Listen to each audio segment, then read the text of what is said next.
Well, Colin, nice to be joining you once again. I think last time was 8 years ago. So 35 years, momentous number of years you've been in operation.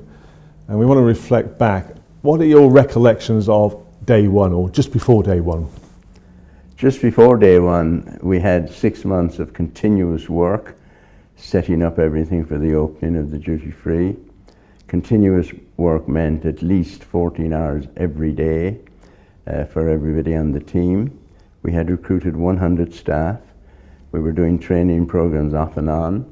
The day before we opened, we did a training program in a tunnel under the airport where I stood on an oil bar and showed people what a US dollar looked like and what a pound sterling looked like. And we went into the whole thing and opened on the morning of December 20th, full of excitement and full of expectations and full of concern about what was going to happen. So at the end of that very first day, what sort of figures had you achieved?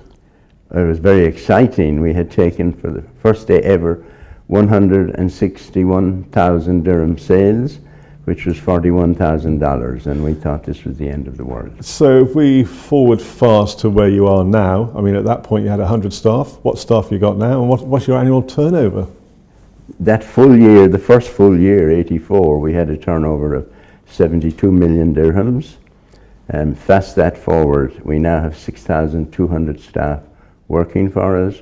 We have 38,000 square meters of retail space in operation, and we're expecting our sales this year to be in excess of 7.3 billion dirhams, which the magic figure is $2 billion US. So where does that put Dubai Duty Free in the global picture?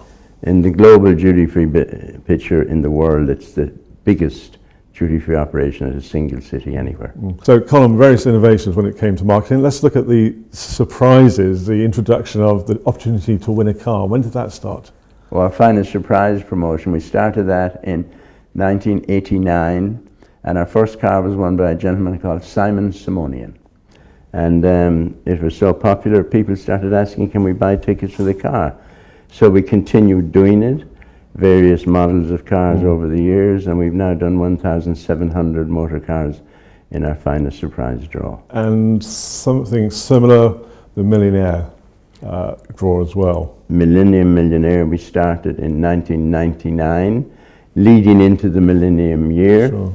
We were very excited about it. We continued it until now. And last week we drew Millennium Millionaire 287. So some very happy people along the way winning those. Some very happy people, and some people even happier, because in the $1 million surprise we've had 7 people who've won on 2 different occasions. And in the finest surprise draw we've had 17 people who've won on 2 different occasions. Staying with some figures, I mean, Dubai Duty Free has joined the, what should we say, the Billionaire Club on 2 occasions when you became sales of $1 billion dirhams and also $1 billion. So in which years were those achieved? Our first $1 billion year was in 2009. And as I said earlier, we're hoping to crack $2 billion this year. And to do $2 billion in Dubai Duty Free, last year we sold 73 million pieces of merchandise. We did 27.1 million transactions on our registers. And how has trends changed, evolved in that time in terms of customers and also, you know, demographics, and also the products which are being sold? Well, we keep on experimenting with new products. In the early days of the duty-free industry, it was mainly liquor and tobacco, but we have a wide range of products, as you know.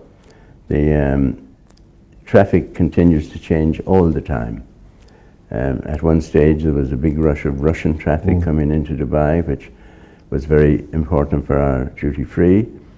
Then it died away a little bit. Now it's beginning to recover again with a lot of Russian people coming. And the biggest trend nowadays, of course, is Chinese travel. Chinese traffic through our airport, going and coming, accounts for 3.7% of our traffic. But the business the Chinese people do is far in excess of 3.7% of the business. And the business now is scattered over a lot of outlets for you. I mean, you start off with just one terminal, I suppose, and now you've got terminals and multiple airports. Multiple airports, 2 airports. We have 4,000 square meters of retail space in operation at Dubai World Central and Maktoum International Airport, and the remainder we have here spread over Concourse A, Concourse B, Concourse C and Concourse D. And our more recent thing, of course, is we have a service shop in the QE2, which is now a hotel in Dubai, Sure. 242 bedroom, 5-star hotel. And we have a service shop at the Parks and Resorts. So the logistics involved of supplying, stocking up the different retail areas must be mind-boggling in terms of quantities. Behind our offices, we have 27,000 square meters of storage space. And last year we delivered 147,000 pallets from that store to the various outlets. And as I said earlier, that meant we sold 73 million items of merchandise. Logistics is a big problem. And of course, part of our 6,200 staff work in the store, we have 400 people working in those backroom service areas. Now the shop floor, the retail side is your core area, but alongside that, in order to get the word out about Dubai Duty Free, you've had some very innovative marketing campaigns and also sponsorship of a wide range of sporting activities. We think marketing is very important, both for Dubai Duty Free and Dubai generally. And at the very beginning of our operation, His Highness Sheikh Mohammed said to us, part of your duty is to promote Dubai. We spend 2.5% of our top line on marketing, advertising each year, and we identified sport as a very good thing. So if you take something like the Dubai Duty Free Tennis Championship, it's been going for 27 years. But the return value on that, from a marketing point of view, for information we received from the ATP and the WTA, last year was valued at $920 million US dollars to Dubai. It's a huge number, and of course, I mean, there's been some spectacular playing on the courts and off the courts. I'm thinking of the match which you had on up at Burj Al Arab. This was something that Sinead organised with the Jumeirah people, and Roger Federer and Andre Agassi played tennis on the helipad at Burj Al Arab. We were told by the ATP that it was seen by half the planet. Half the planet. Half the planet, and it was the biggest promo ever in the tennis world. Yeah. I mean, it's an award-winning tennis tournament, but my earliest recollections of sport was perhaps the snooker. Yeah. We did snooker for a little while at the very beginning of our sporting thing, and we had Stephen Henry playing here, we had Alex Higgins playing here, and we had Steve Davis playing here, and we used to join that with a kind of a fun game of golf for the players that came, and that got our interest into golf. So we have been one of the supporters of the Dubai Desert Classic since it started, I think 30 years ago. We continue to support various golf tournaments both in Dubai, and we are now also the title sponsor of the Dubai Duty Free Irish Open Golf, which is one of the Rolex series on the European Tour. And of course, horse racing is very important. It's on the calendar, isn't it? Horse racing we've been doing. We have been going to Newbury in England for 23 years, horse racing. We are the title sponsor of an event in Ascot called the Shergar Cup, which is the second highest attended horse event at Ascot. And of course we were involved in the World Cup here in Dubai for many years.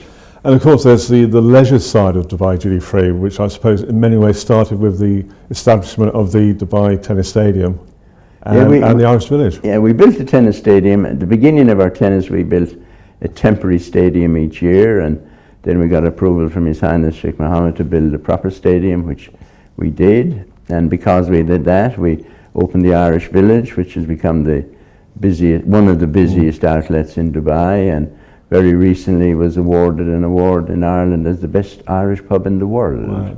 I remember you taking me into the underground part in many ways of the tennis stadium. You said this is going to be converted into a bar and restaurant, and a few months later up popped the Irish Village.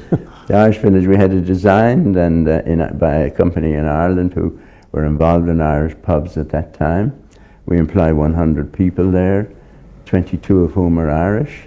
We've had many superstars singing there and performing there. Bob Geldof is an example, who has appeared in the Irish Village 8 times, and several other international stars. And that's evolved now, hasn't it, into Irish Village 2 in many ways. We have a second Irish Village opened. It was its second anniversary yesterday in the Parks and Resorts. And it's a kind of a mirror image, if you like, of the one we have in Garhoud. And we're planning to open a third Irish village in Studio City in the first few months of next year. And it's also the leisure side. It also has the hotel as well. Yeah, we opened our hotel in July 2012. It's managed on our behalf under contract by the Jumeirah Hotel Group. And we're very happy with it. It's a 292-bedroom, 5-star hotel, and it's running at about 85% occupancy, so it's pretty good. When it comes to the community, what's your sort of involvement? I'm happy to say that when we were 20 years old, we founded the Dubai Duty Free Foundation, and we transfer a small percentage of our top line into that every year. And we have supported many, many things, not just in Dubai, but around the world. We have restored 1 million eyesights for people, for example. We have several children in special needs schools whose fees we pay.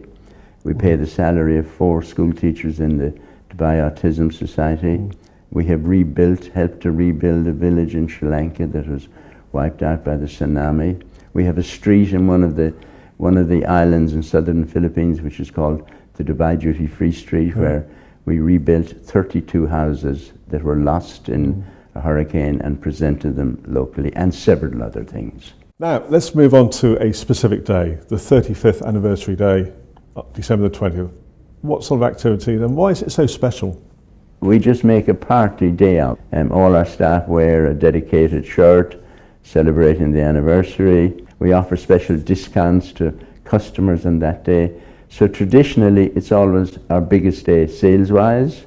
We cut cakes, we give out awards to our staff, because we recognize we have been very successful, and mainly it's our staff that have caused that to happen, because in my opinion, we have the best team of staff in the duty-free industry. But I'm biased, of course. Just a little. An incredible journey, 35 years. I mean, are there 1 or 2 moments which you sort of treasure most? I remember when we first cracked 1 million dirhams in a day, of course, it was a big time. I remember when we won our first Frontier Marketing Award, which we've now won 9 times.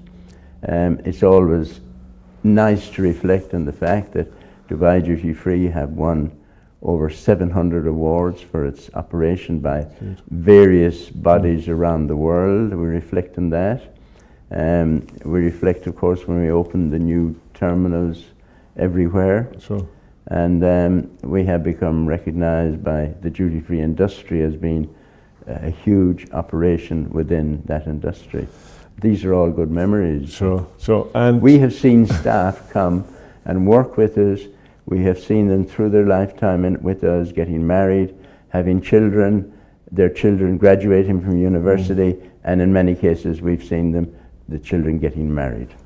One big family. And to finish off, Colin, what would you say has been the secret to the success of Dubai Duty Free? There are many things. We get tremendous support from the government. My chairman, His Highness Sheikh Ahmed, is a superstar and is always supporting us very much. We try to offer very good value. I think our marketing spend is important, and I think our staff attitude towards customers has been very, very important. So Colin McLaughlin, thank you very much indeed for your time. Congratulations to you and all your team for 35 years of successful trading. Well, thank you very much indeed. I'm very happy, and I'm not so sure if we'll both be sitting here in a further 35 years. Thank you very much indeed. Thanks.